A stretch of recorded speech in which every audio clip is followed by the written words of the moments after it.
This is the Relevant Podcast.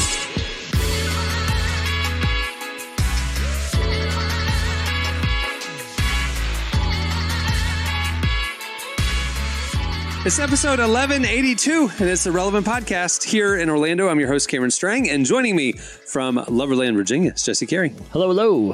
From Nashville, artist, producer, mogul, Derek Miner. What's happening? And just down the street there in Nashville, our managing editor, downtown, Emily Brown. Hey, y'all. We have a great show coming up. No Big Deal joins us. It's a big deal. No Big Deal is joining us.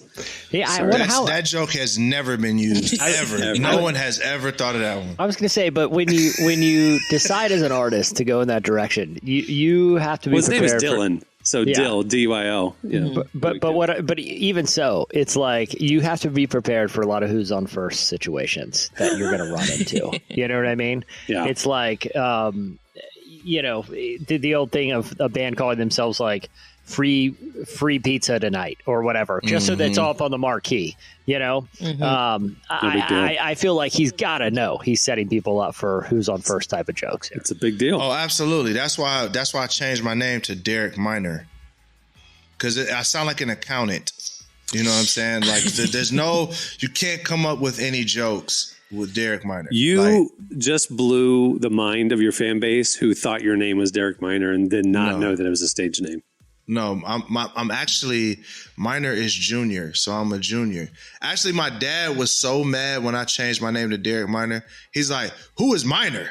Who is that?" Like he thought maybe I was like, this is about to get real like dark. But he thought maybe I was naming myself after my stepdad or something. I was like, no, Miner, junior. Yeah, I'm honoring you. Right, exactly. It's like it was a cool way of honoring you, but he was not having it at first. He was like, "Who is Miner?" Wait, so is your name legally changed to Derek Miner? No. Okay. No. It's just your stage name. No. But the checks still cash either way, baby. So some of the checks go to his LLC, which is his stage name, and some of the checks go to his Christian name. His government name, yeah. His government name, yeah. Yeah. Well, but yours is passable for a real name. It was like when. Yeah, that's what I'm saying. Like, people are probably shocked right now that he right. This that's is not his news. name. Oh, it's hilarious because they call my wife Miss Minor, and she just at this point she just accepts it. She's just like, yeah. She knows like that's kind of our thing, you know. Well, whenever we're in Montana with Prop, who we all know as his stage name Propaganda, occasionally people call him Jason. And it throws me every time because I've just never called him. The alias phase of hip hop was crazy. I mean, we still have it with the Lils. I don't think the Little is going anywhere. Mm-hmm. Like young. Lil Wayne and Young Jeezy set us on a course that's never going to go back. What's funny is going to be when the Youngs hit their 40s. And like or their 50s. Well, yeah, because they just become Jeezy. Yeah. Oh, that's right. That's he took the Young off and called us that was Jeezy. like a big thing. Bow Wow set the precedence. Yeah. He was like, I'm not little anymore. Yep. Wayne is still Lil Wayne because he's actually a little individual. Yeah, he's small. He's a short kid. Stature. Yeah. Which I wonder, now thinking about the Drake and Kendrick beef, I wonder how Wayne actually felt about Drake calling Kendrick short. That might be why he was dancing to Not Like Us during the motto. He remixed the motto and did the Not Like Us lyrics. That probably was a shot at Drake for making fun of him for making fun of short people. You know what I'm saying? You think so? You don't think their friendship like supersedes that? Like, I mean, short people. Listen, man, Napoleon took over the whole world because he was short. Like, short people do not play, bro. Like, it's a thing, man. Like, they don't play because they don't ever get picked for the team because they're so little. This is so weird. You know what? We are frying short people today. I was going to say, we actually are. This is a pretty tall podcast. Like, no one knows that about us, but I'm the shortest one here, and I'm 5'8". So Right. Yeah. I've remained pretty quiet during this whole thing. I don't need that kind of heat. We don't need the Short King smoke here. Exactly. We've ticked off Canada. We've ticked off the Amish. We don't need to have a small army coming after us. I want all the smoke. I'll let y'all headbutt my kneecaps as much as y'all want. And make sure y'all go to Mr. Minor. Do not come to me. The question is, do you want to fight like a horse-sized chicken or like 1,000 chicken-sized horses? I don't want the chicken-sized horses. I don't need that short army coming after us. Your ankles will never recover. So, anyway. Every hobbit that listens to the episode is just like, this is, I'm done. Wow. Jesse is offended on behalf of. Jesse is 6'2", offended for people. Yeah, I'm staying out of this one. I was just gonna talk about nicknames for the intro. Hey, the Shire. Look, you gonna look at the analytics on this episode, and you're just gonna see a fall off of everybody from the Shire. Yeah, New Zealand listeners. It's 4 minutes in, just shut it off. Sorry, Frodo. I apologize. All right. Well, we actually have a unique show coming up. Normally, this episode we'd have Relevant Buzz. We don't. I'll tell you why when we get to that segment. We have something else planned. No Big Deal is coming up, obviously, and we have your feedback at the end. Stay tuned. Right now, up next, what are we calling it, Emily? 5 burning questions? Mm-hmm. All right. We'll explain after the break. Dun, dun, dun.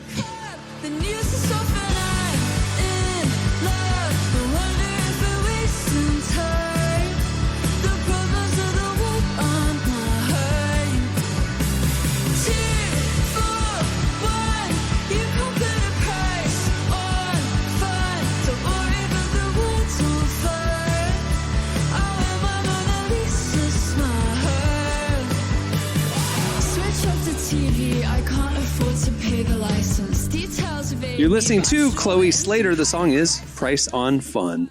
Well, today's show is brought to you in part by Wired to Fish Coffee. So many companies are not rooted in Christian principles nowadays. However, they do exist. Meet Wired to Fish Coffee. Founded by Christian anglers who are crazy about the love of Jesus for his people, Wired to Fish Coffee gives back 25% of their net profits to faith-based programs and clean water initiatives. Wired to Fish Coffee also offers a smooth, robust taste rivaling any coffee shop brew. Give Wired to Fish Coffee a try today and join a community of people making a positive impact. Use code WECARE at wired2fishcoffee.com at checkout and get an additional bag for free. You can make a difference. Again, that's wired, 2, fishcoffee.com. Okay. So right now, normally we have Relevant Buzz. So here's the deal. We're recording this on Wednesday. You're hearing it on Friday. This past weekend, obviously, there was a assassination attempt on President Trump. And, when we do Buzz, we're covering what's happening at the intersection of faith and culture. There's almost nothing happening in the intersection of faith and culture this week because the news cycle, understandably, is almost exclusively talking about this national situation that our country's in. So we don't have anything to bring you for Relevant Buzz. That's not true. We are covering stuff at the site. It's just not our normal beat. So we decided to mix things up for today's episode. We wanted to flip it. Instead of us telling you what's happening, I wanted to bring some questions here to the cast, ask you guys 5 burning questions. And we have some substantive ones. We have some lighter ones. So just stick with us. Don't be nervous. I forget that Emily was trained by Tyler Huckabee. So I don't even want to know. Yeah, I'll be honest. No, it's nothing bad. The qualifier burning really they're hot just because it's hot outside. No. Okay, first of all, double entendre, triple entendre. We normally would do hot takes. We're not doing hot takes because I'm not giving you a statement. I'm asking you a question. So it's not a hot take. It's a burning question. 2, summer. It's broiling outside. So they're burning questions because they're summer focused. They're timely. Still nervous, so we'll see. Relax your shoulders a little bit. It's gonna be we're okay. We'll see. My trust level is like I've been burned by Emily and Tyler before in the past. So we got 5 questions. I'm just going to open it up. So a range of topics. We're going to talk a little politics. We're going to talk a little church, a little entertainment, a little vacation. So we got a All right, let's do it. All right. Okay, let's So get it. we'll kick off with politics. We don't talk politics. Oh, You know? wow. So we don't.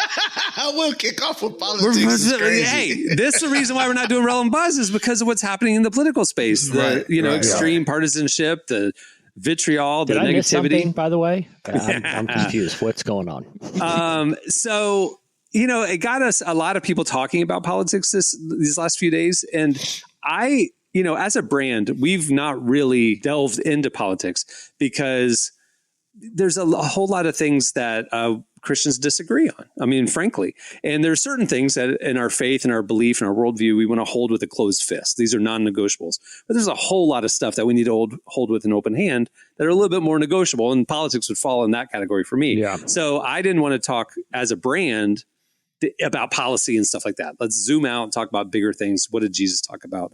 Let's talk about those things. Okay. So that's context. So the brand has never talked politics because as a brand, our values, we are pro-life. We are a pro-life organization, but not only womb, it's womb to tomb. And we care about life and human dignity as well.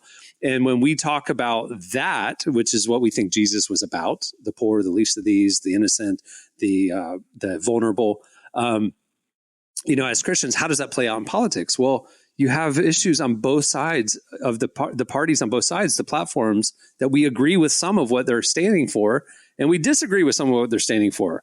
Like as a brand, as Relevant, we've always found ourselves in the middle and not able to fully align on one side or the other. So my question to you, the burning question is, what do you do with politics when you don't fully, because of your Christian beliefs, when you don't fully align with either party? What are we supposed to do? Well, Troll everybody. Yeah. Disassociate. No, here's the challenge because I've thought about this a lot, because ultimately, no matter what you kind of think on an issue, you can have all the kind of nuance in the world and agree with some parts of one party's platforms and some parts of a different party's.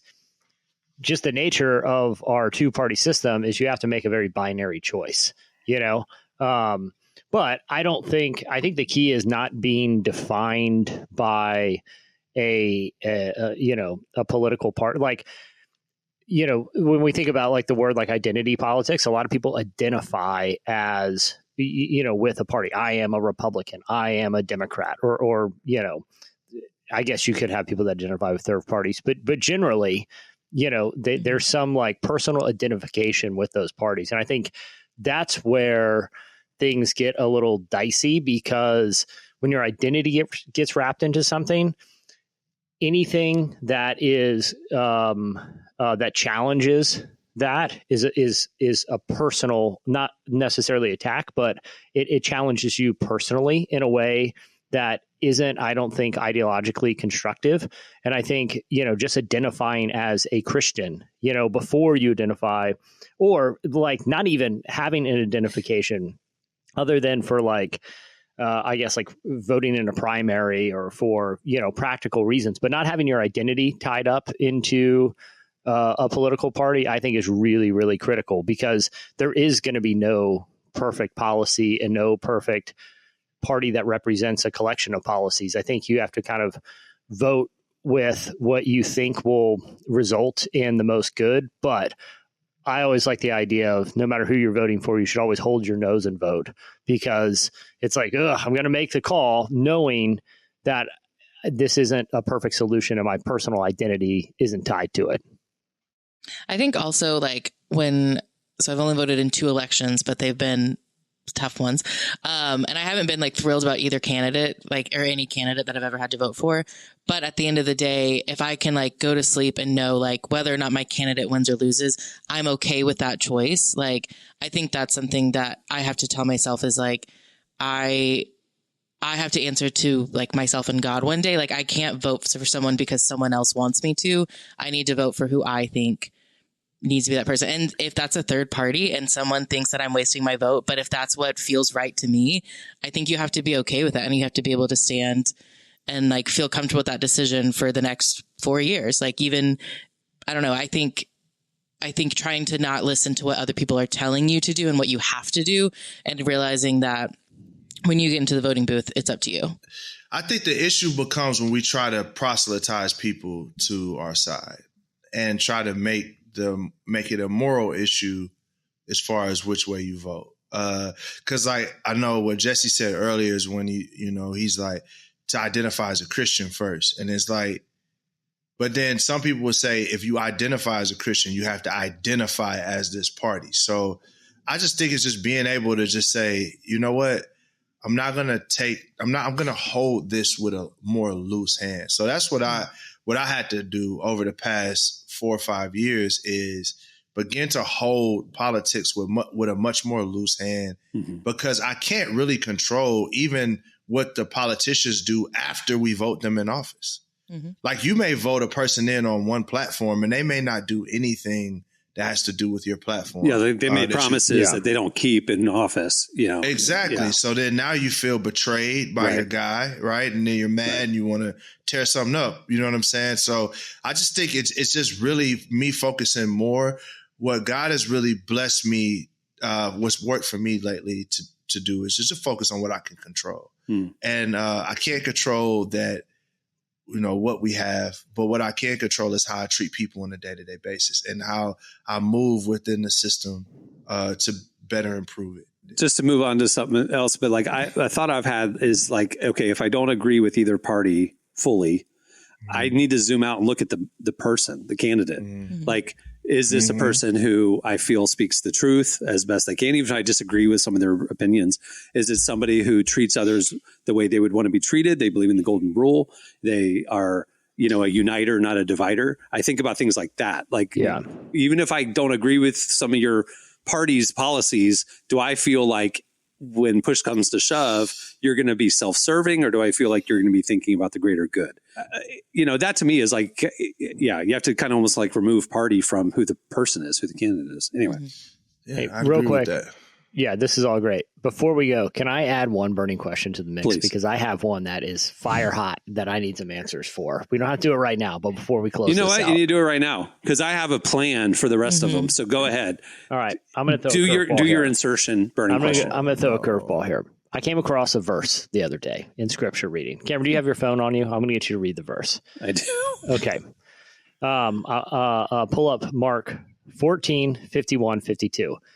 I came across this verse and I had to read it like 3 times, and I was baffled by it because I've never heard this addressed one time, and I have no explanation for it. If you were to read this to me days ago and say, I would be like, no, that's not included, that you made that up. Like, I have never heard this before. And everyone on here has been, has probably been to some degree reading or being taught scripture their whole life. I've never heard this, and I have no explanation for its inclusion.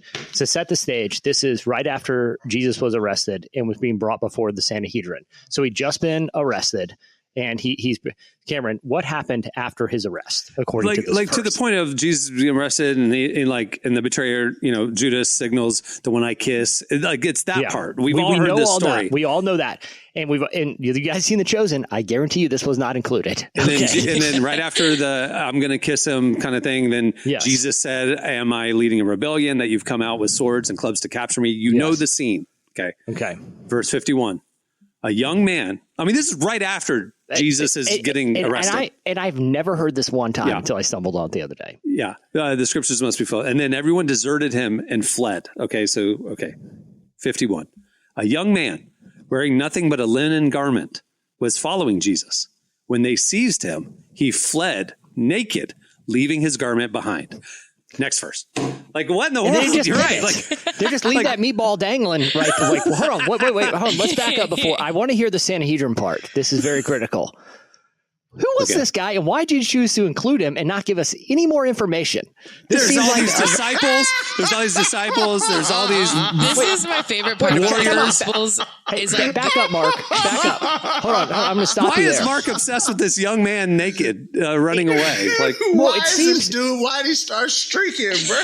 It certainly seems that this happened it seems relevant to include, because I guarantee you if you were there that day, you were like, man, it was crazy. He got arrested. They're going to bring him before the Sanhedrin. But you're not going to believe this other part, man. And then this random dude starts streaking. 30 years later, Mark is recalling that night and he's writing it all down, and God and the Holy Spirit's inspiring, giving him the words. And that one. He's like, we got to include, hey, we can't forget about that one guy. Hey, remember that one guy? And that was crazy.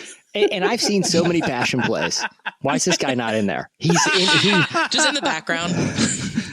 I'm telling you, have you guys ever heard this verse before? I mean, I've heard it in the sense of like I've read it, but I have never sat on it and paid attention to it the way that I glossed over that one. I ain't gonna lie. I was a little more focused on what was happening to Jesus in the. I know, but why was everybody's running and deserting him? But yeah, it's like that one little thing of like he dropped his robe and ran. This is my favorite part about the Gospels is like I love all the different details that each gospel writer brings in because that the other ones don't. Like John's my favorite because I think it is so funny that he included that he was the fastest disciple because he was the first one to reach Jesus. I mean, like all the other disciples are dead at this point, and so no one can even back him up. But he's like, I reached him first. Just so you know, so like, why is this? Like I said, this is a critical part of the whole passion narrative, right? It's worthy of inclusion. Why isn't on? You ever hear that on like a Good Friday night service? And a young man wearing nothing but a linen garment was following Jesus. Why is it that ever in the play? Why wasn't that in Passion of the Christ? It's like, whoa, time out. That's how it got its R rating. The original cut was an X. You know what? Maybe Mark I get that he ran away. I can understand he wanted to run away. Yeah. But he's freaking out, screaming, flailing his hands. Help, Check this out. What if Mark and John was going back and forth with each other? And that was Mark's way of saying that's John. That was John. Got mad and ran. And John was like, oh, you the fastest, huh? You ain't telling everybody you was naked, did you? Uh-huh. Yeah. Maybe this is something that Mark saw and he included to be like, did y'all see this too? Like, if anyone else come back, he kind of like threw that in there of like, y'all remember this part? Real talk. It was included for a reason. And next time we have like a legit theologian on the show, after the interview's closed, just be like, hey, listen, we got a burning question for you. Maybe you could shed a little light on this strange verse that it offers a little bit of a conundrum. Well, and it's not strange, like, did it happen or not? It's strange. Why, of all the commotion things that were happening in that moment, is that the one that made the Holy Scriptures? Well, not only that, why did it happen? Like, who was this guy? Did no one address it? Be like, hey, bro, you should probably put some clothes on. We're going to, don't, you're making it worse. Okay. This is not a good look for his followers right now. Yeah. You're making us look bad, dude. I do like the idea of having a theologian on, and we actually just ask questions that are about weird verses. Yeah, we'll do that one day. NT Wright. Yeah, we have some burning questions for NT Wright. Let's go. Well, thank you for letting me address that. It's been bothering me lately, so thank you. All right. Well, I can see why. I have one more semi-serious question. It's not semi-serious, serious question, but then we'll get to some lighter stuff. So here we go. We're talking scripture. I want to talk church. So obviously, we've seen a lot of brokenness in the church leadership. Carl Lentz was on our podcast last month. Obviously, we've been talking about Robert Morris and the continuing situation there. And it seems like, I mean, go back to Ravi Zacharias, go back to like name. It seems like there's like continually like stories of brokenness in the church. Anyway, I am a positive person. I'm a glass half full person. I'm a future person. I'm like, okay, if this is where we are, where are we going? That's where my mind goes. What's the solution here? Okay. So I don't want to ask you about your thoughts about scandals or why so many pastors fall. That's not what I'm asking. But in the light of so many negative things being told about the church, I want to know your perspective on what's good about the church. What's something you've seen in recent seasons of the church, maybe last decade, last few years, that you've seen shifting in a positive way? Then what excites you about what God's doing in the church and through the church today? I think there are a lot of things that I think are really good, but the one that comes to mind is I think the conversation around mental health has changed a lot for like the positive. One, just that we're talking about it, and that we're not talking about it as if it's like a spiritual oppression, but it is something that we do need therapists for and we can use medicine for. And like, I don't know, I just think it's a really, there's a positive conversation happening. I think there's still a ways to go in some churches, like just from what I've heard, but I've seen a lot of really positive changes. And so that makes me excited. You nailed it. That's huge. Such a shift. Because like when I was growing up, you grew up in the Baptist church. Y'all didn't talk about nothing but hell. I grew up in the charismatic church, and if like depression, that's a demon. Sickness did not exist. If Yeah, you were a struggling demon. with something, that's either a demon or you didn't have enough faith, and you got to pray your way through it. And it was like very much dismissed as far as like mental health and things like that go. Therapy, no. That shows spiritual weakness if you need therapy. That was the narrative. And I think probably caused a lot of harm.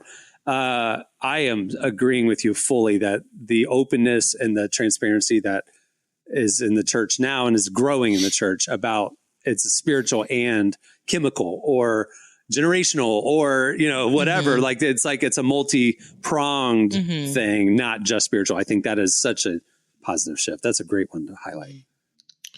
Yeah, I think what I like is the curiosity among younger believers and younger people in spiritual things. Like it seems as though even if the church, like, statistically has been losing ground in certain areas, what I've seen just in culture in general is people are asking spiritual questions, which they're just not assuming that they know. And that opens the door, obviously, for a lot of people to say a lot of things that are untrue. But it also opens the door for people that are saying things that are true to be able to impact people as well.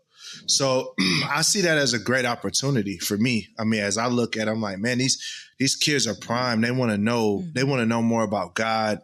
They want to understand spirituality. And that gives the church a prime opportunity to step up. If we could step up with character and then step up with some answers, or even if the answer is I don't have an answer, but hey, let's work it out together. Love it. Yeah, I like being able to have permission to be spiritually curious about Mark 14:51 and who this Amen, who this brother. young streaker was. All right. Go ahead. I thought that was your way of like, I'm trying to lighten the mood. Okay. No, it was. I would say that my last point is because thinking about it, and I know this is something, everyone on this show is kind of been somewhat on the forefront of at least in their adult lives. But I feel like a lot of the cultural silos have broken down significantly where there's no longer like just the Christian versions of, kind of pop culture expression, where I feel like there's a lot of Christians and churches and just, people of different worldviews willing to interact with culture that might not be in a perfect alignment with their worldview. And I feel like that works both ways too. I feel like there are artists who are Christian and who, the faith is part of their art that is also kind of crossing boundaries, and those silos that used to be pretty thick walled, I feel like have in some places completely kind of collapsed, but in a lot of places those walls have gotten really thin. And I think that's a good thing where it's not two separate cultures, where they've been able to, they seem to interact. Those worlds seem to interact way more and way more comfortably. Yeah. I just put a pin on it. I think something I've observed, and we'll move on to the next one, is I feel like the obsession of the 2010s around celebrity pastors, hype, style, whatever, I feel like that bubble has burst. And that is not the desired focal point of young hip churches anymore. They're not trying to be the coolest church. I feel like we're trying to reset to the things of God, and let's worship and let's pray and let's impact our cities. And it's not about hype and cool and all that. I feel like obviously we've got a ways to go, but I feel like we are trending in the right direction in that way. Anyway. All right. Next one. Summer. A lot of downtime for a lot of people. School's out, got time to kill. What are your favorite summer binge shows, movies? What's your go-to? What do you do? What are you watching right now? What are you into right now? Just summer 2024. What are you intaking? I got a couple. So I'm watching, and please don't crucify me. Although I don't think relevant. A lot of anime. Yeah. But no. That's a given. That's year round. That's not summer. Okay, That's got it. Okay. So we're watching House of Dragon right now. And that show is ridiculous. Too many boobs for me. Can't do it. Yeah, it's a lot. It's a lot. So But another show, so I wouldn't necessarily suggest it for your Christian ears, but I'm also not going to lie either. But yeah, House of Dragon, we watching that every week. And then, man, there's a show on Netflix called Supercell. Oh, you liking it? I've seen it in the top 10. I haven't watched it. It's pretty cool. It's a superhero show about some people that get superpowers and they're trying to figure it out. It's not high budget, but the story is pretty interesting. It's one of those ones where I was like, dang, I wish I would have thought of this. Like it's right there in your face. So I don't want to spoil it. I've seen the tile. Cool. It looks cool. Yeah. Yeah. Jesse, I've been watching one recently. It's not like, so it was originally, the backstory of the show, then I'll kind of talk about it. It was originally funded by like Facebook video, or when Facebook was getting into like the pivot to video, they funded some actual shows from TV creators. That contract has come up. So all the episodes in like the last 2 months have been put on YouTube where you can binge it. And they're kind of out of, and they actually, Roku is actually funding, it just released a movie based on this series, which you can now, it's kind of getting a second life because it's been all uploaded to YouTube and you can binge it. And it's called The Real Bros of Simi Valley. And it's a parody. It is a parody of like Bravo shows, right? And so it follows it follows 4 dudes who are about 10 years out of high school and are just floundering, living at home, and they are just bros. And the manufactured drama, and it's shot just like a Bravo show. So like handheld cameras, like tight zoom ins of like real emotional responses. But the central tension of each of them is in like a relationship, and there's lots of drama, but the drama is over things like one of the guy has a soul patch that his fiance hates, but she's so passive aggressive that she refuses to tell him to shave it. And so like they'll have like cutaways of confessionals, and she's like, he looks like Apollo Ono. I can't kiss Apollo Ono, but what am I supposed to do? I can't say it directly to him. So I just have to give him the silent treatment and hope that he understands. This is the soul patch. And there's like a 7-episode arc that is just about passive aggressive tension over a soul patch. Like every piece of drama is not real. Like it's so stupid and so dumb, but it is a pitch perfect parody of Bravo. Set in like the most absurd world. Emily, I assume you've seen the show. Yeah, I've seen the show. Well, did you watch the movie that just came out? I haven't seen the movie yet. Okay, I'm the movie's very funny. Movie about this? So the movie just came out this like maybe a couple weeks ago. The show was out a couple years ago because a lot of those guys actually started off on like Vine and YouTube, and like some of them are still YouTube. Some of them are like actual actors now, but that's kind of how they got started. They just made these dumb bro videos, but they made a movie that I won't give it away, but the overall plot is that it's their 10-year reunion is coming up. Yeah. And it's great. I've been catching up on the series now that's on YouTube. Like I said, I think they put it up on YouTube like 2 months ago. So I've been burning through it and in preparation, but I'm going to wait till I finish to watch the movie. But that's what I've been watching this summer. I think the movie's on like Tubi or something like that. Yeah. It's like some... Whatever it is, channel. I'll end up subscribing when I wrap up the series in the next couple of days. That's really funny. Anyway, yeah. But it is I got to check that out because I watch a lot of Bravo shows. I've been watching, like I have like King of Queens on for some reason. Like I've been watching like King of Queens. Okay. And then I'm watching like really heavy documentaries. Like everything for, well, not just all heavy, but like Wrexham, documentary shows, you know, those, whatever. I'm watching those, and I'm watching the ones like on Hulu. There's one called The Perfect Wife, which was... whoa. And like I'm just like all these like crime documentaries and stuff. I don't know why I'm in that mood right now.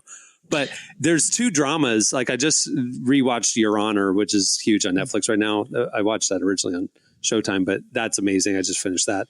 And there's another crime one on Apple TV Plus with Jake Gyllenhaal, forgetting its name, Presumed Innocent. That's fantastic as well. That's active. So like law procedurals. If you want heavy stuff like conspiracies and law, that's what I'm into for some reason. And King of Queens. All right, Emily, what are you watching? I've been in a really big reality TV kick this summer, mostly because this season Love Island USA is probably one of the best seasons that they've ever had. Definitely the best US season. One of the greatest Love Island seasons of like the whole franchise. But it ends this week. But thankfully... I'll have some more reality TV because last week, my absolute favorite reality TV show, Claim to Fame, came back on. So that's the show where it's celebrity relatives. Like you try to guess who's related to like who. A bonus it's the dumbest show ever. No, but it is the most Emily Brown show. I need you to know It is the most lowest stakes. Who cares? reality competition Sign show that's me ever existed. up. Sign me up. If there's ever a live finale, I'm going to finagle my way into it because I need to be there. This is the most perfect show. So like television wise, I'm having a great summer because every single night except for Wednesdays, I've been watching Love Island, and now on Wednesdays, Claim to Fame's on. So there you go. Doing great.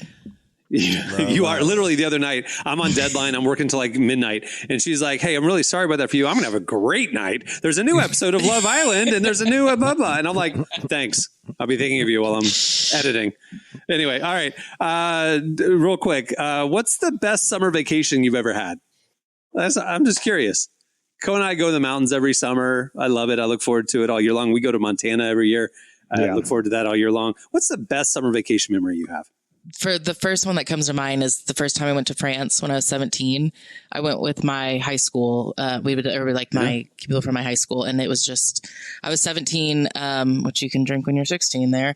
So, I had a good old time without my parents. All right.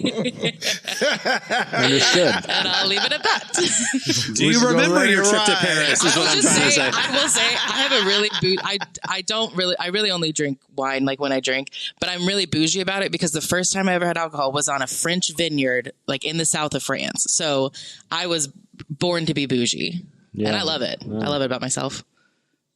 Yeah. For me, I'll never forget this as long as I live, and it's going to be super duper basic, but I just have great memories. I went to Cedar Point with a lot of my cousins and when I was like 14, 15 years old. And I still have pictures from that. And every time I see us hanging out, it was just super dope. I had some cousins from Chicago come down and we just had a great time. And it's not even about Cedar Point. It just was that moment, that 15, 14-year-old Derek was super happy during that time. I used to, when I was a teenager, we're not far from Busch Gardens, Williamsburg. And we used to go as a group of teenagers and absolutely wreak havoc in that park a couple times a summer. And it was, just the best memories ever, you are the reason Busch Gardens and Six Flags have bad reputations because there's mobs of teenagers getting into fights and just wreaking havoc all the time. Have you ever been banned from a national park or just at a park? National park is different than theme park. Yeah, I realized as soon as I said it. three fun spots, 2 in Orlando. Real talk. I'm sure I could go back now, but I'm not welcome at one in Tulsa either. Yeah. My favorite vacation is any of the cruises I've done. I get to be lazy. They take me to places. You eat a lot. It's fantastic. Anyway. All right. Last question. Here we go. We only got a couple minutes. I'm a future person. We all know there's a lot at stake right now in the country, the economy or inflation, the political unrest, like the wars happening around the world, all this kind of stuff. There's a lot of heavy things in the news. I want to know, what are you looking forward to next? I'm not talking about just globally. In your life, maybe you're pursuing something new. Maybe you have a trip planned this fall. You have a big anniversary coming up. What are you looking forward to next? I'm looking forward to finding out the winner of Claim to Fame. Oh my gosh. Dream bigger dreams, Emily. For me, like I'm actually working on doing some remodels to the house. And it's cool. Like, I think I just got to the point where I'm like, man, I could fantasize about trying to get an even bigger house. We always are like bigger car, bigger house, bigger everything. And one day God was like, well, why don't you just work on what you got? And I never thought like that could be that much fun. So I've been gardening, like I'm pulling up bushes and about to start planting new stuff. And I got a new excitement about just really remodeling the crib and giving it a new, fresh look. Like that's what I'm excited about over the next couple of years. That's great. Yeah. I think this is probably going to age me, but I started coaching Little League Baseball a couple of years ago, and this is my son's last year in like 12U. He'll be 12. And so that's kind of like the last year of like Little League before you got to go play middle school or whatever. So it's the last year I can like coach, and it's the same kids, a bunch of them every year. Mm-hmm. I've become really, really fond of these kids, and I've got to see them kind of grow up. So I'm like disproportionately looking forward to one more baseball season because they're at like the Sandlot age now. You know what I mean? They're all on this, like this next season will be the last season before they're all off to like, deep middle school and they're going to still care about the same stuff. And so I'm looking forward for that last like Sandlot season of being around all these dudes that I've kind of gotten to know over the course of the last couple of years as they've kind of grown up a little. I'm really, really looking forward to it. That's beautiful. That's sweet. All right. Well, that'll do it for 5 burning questions. We didn't have relevant buzz this week because the news cycle focused on other things, but I think that was fun. It was good. Yeah. All right. Stay tuned. Up next, No Big Deal joins us.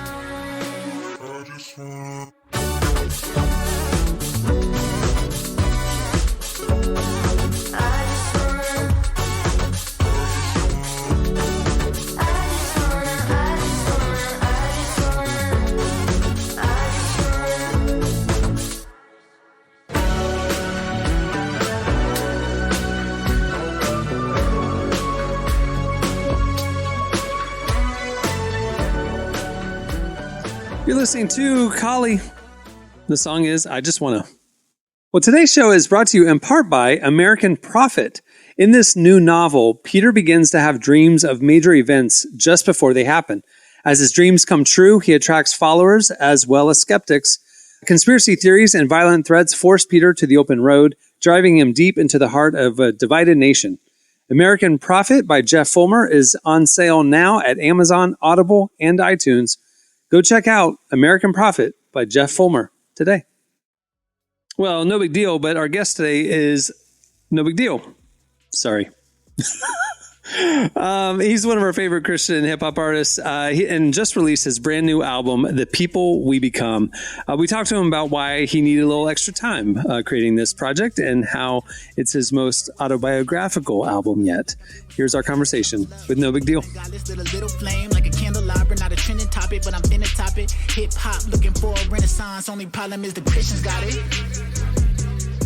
Well, it's been 5 years since your last album. I'm curious, how do you feel like The People We Became compares to 2019's Lowercase Tape?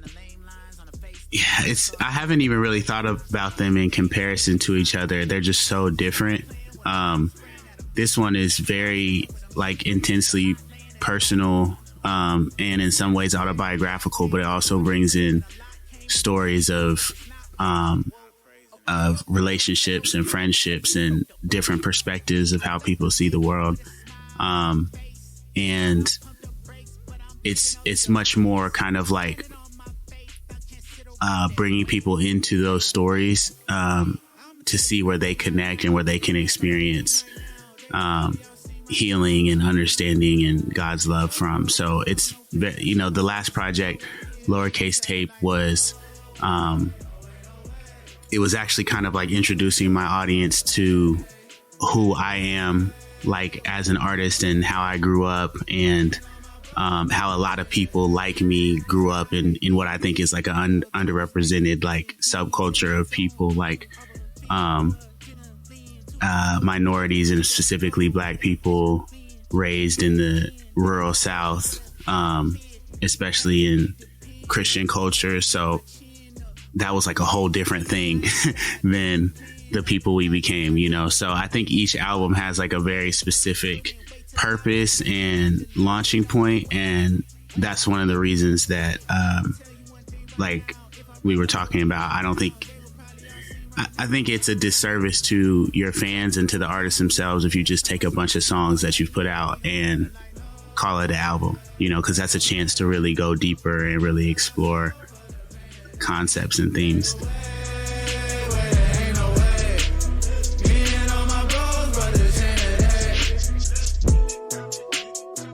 What are some of those themes that you explore on this album?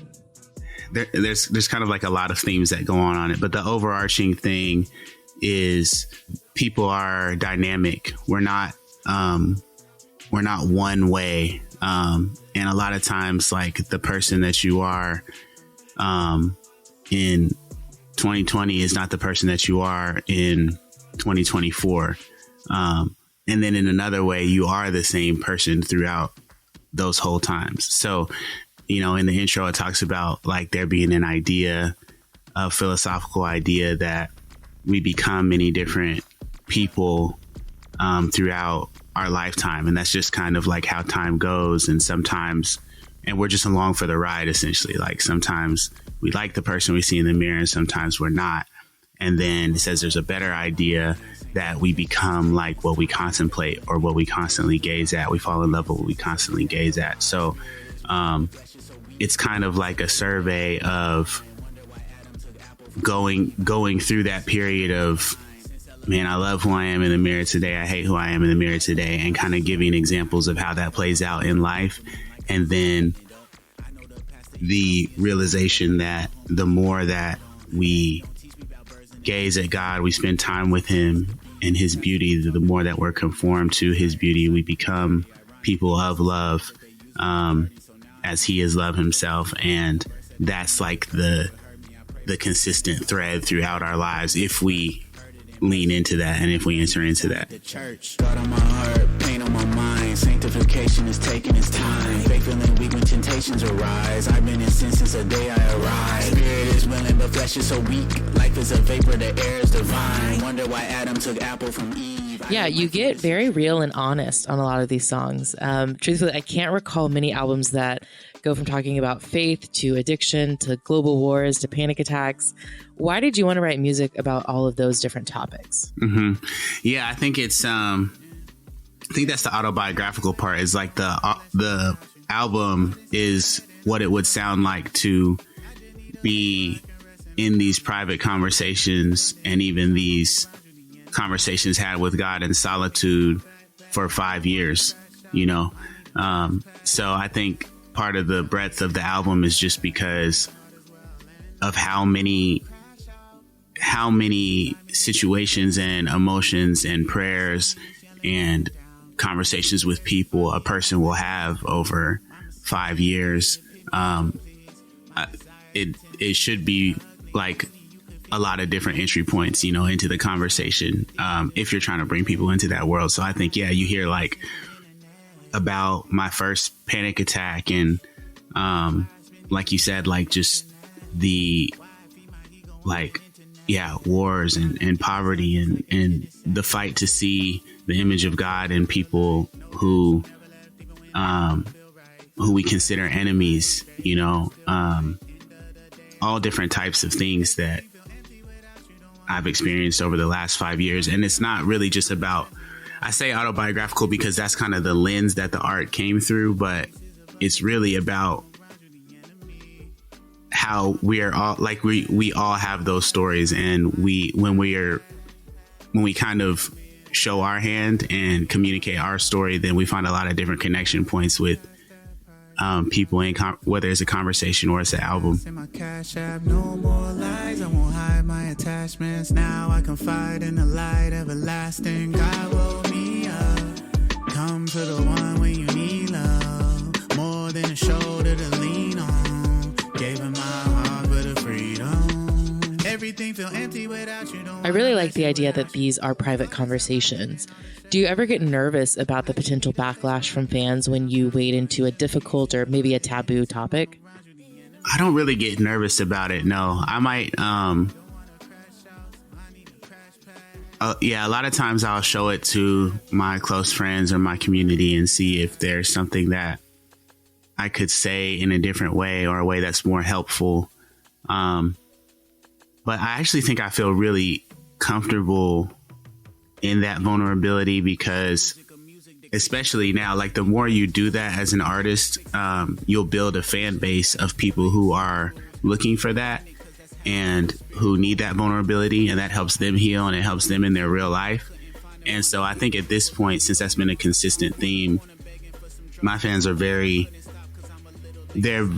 supportive and vocal about how like the songs are helpful to them, and that's what like inspires me. So people are saying things like, I really didn't know how to express or process my grief until I heard Didn't Cry, you know, or I didn't know how to feel about being a Christian and having a panic attack until, you know, Baggage Claim helped give me language for that. So I think at this point, I'm inspired to keep keep finding those connection points with my fan base and helping them see God in all of those moments.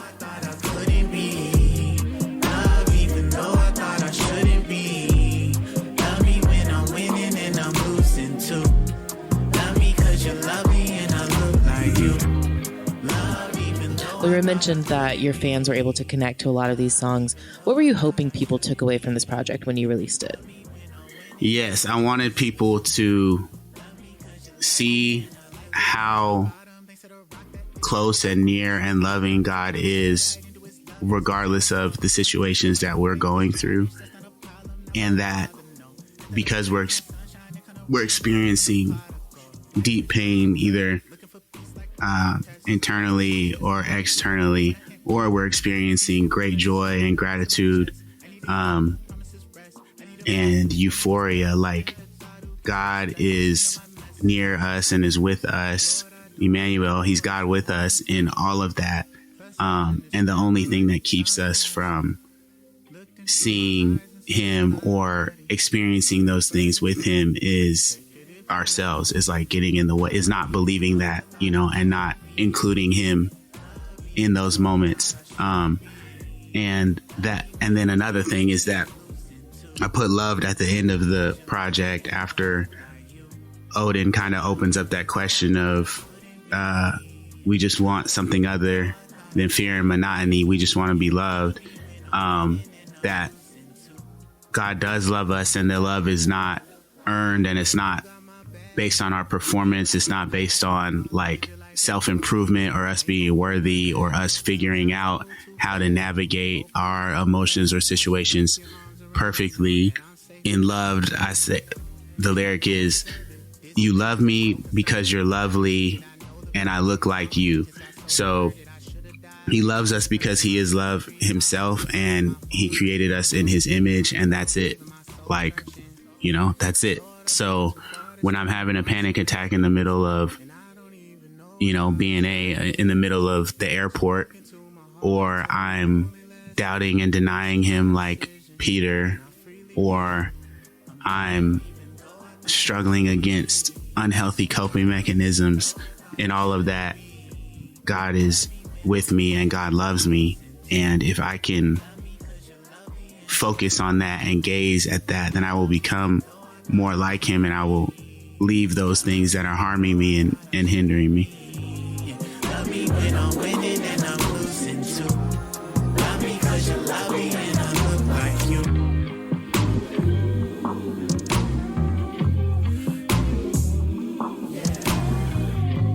That was No Big Deal. Make sure to check out his brand new album, The People We Become. It's out now. All right, stay tuned. Up next is your feedback.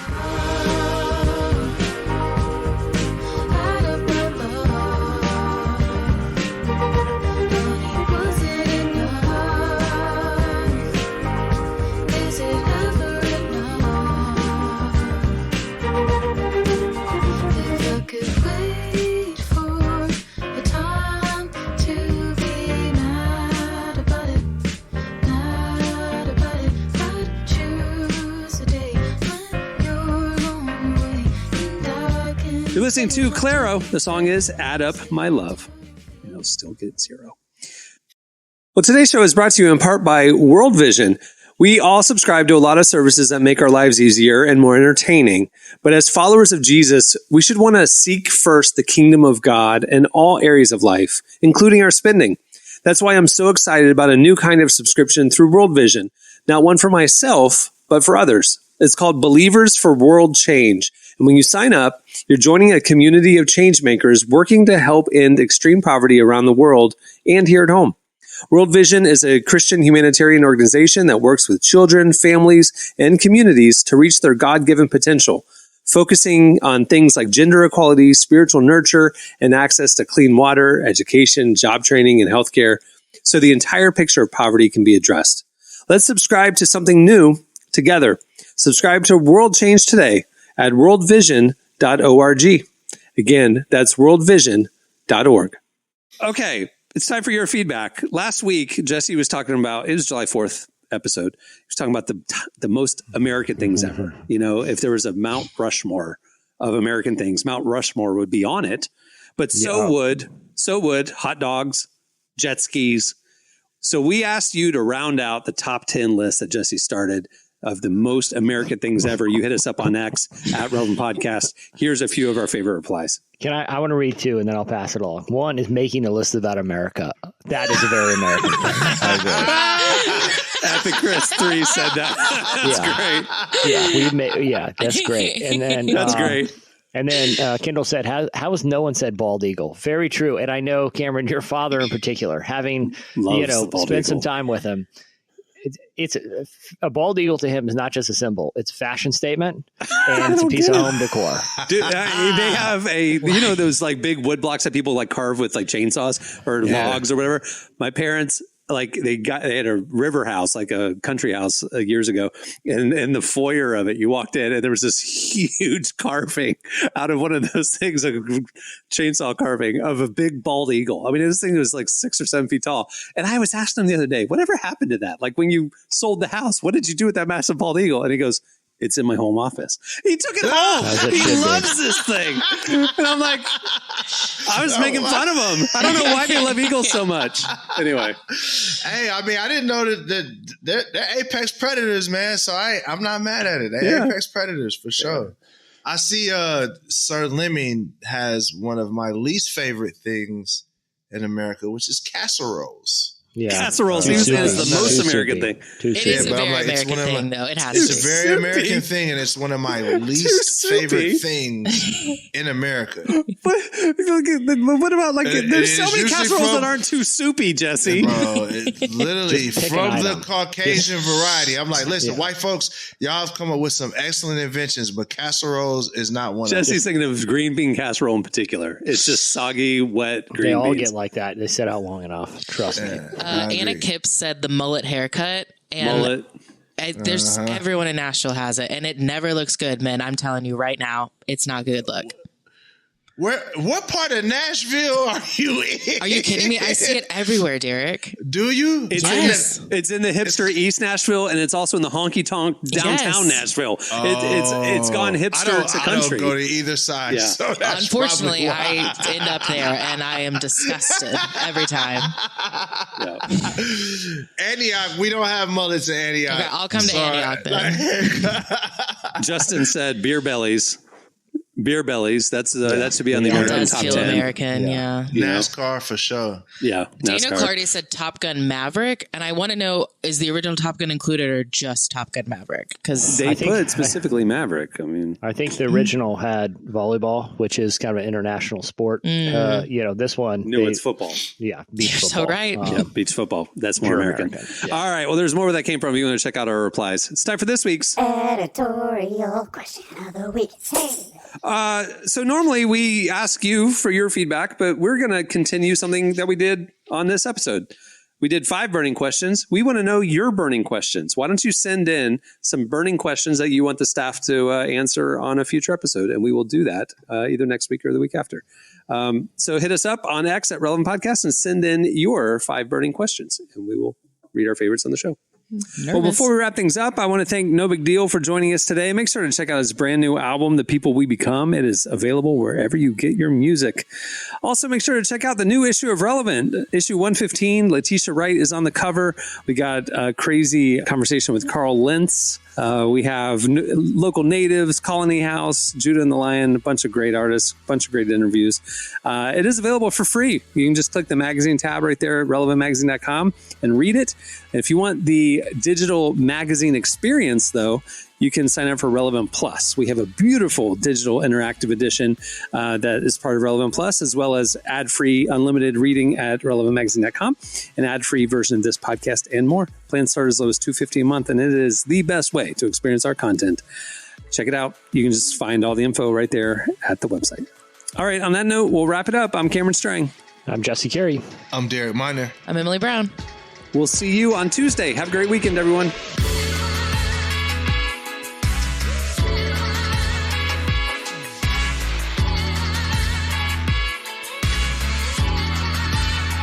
Thanks for listening to the Relevant Podcast. Check out our features, interviews, and news updates every day at relevantmagazine.com. And make sure to follow Relevant on Facebook, Twitter, and Instagram for the latest. For more great podcasts, browse the shows on the Relevant Podcast Network, which you can find at our site. And while you're there, don't miss the all-new era of Relevant Magazine. A new issue releases every other month at relevantmagazine.com.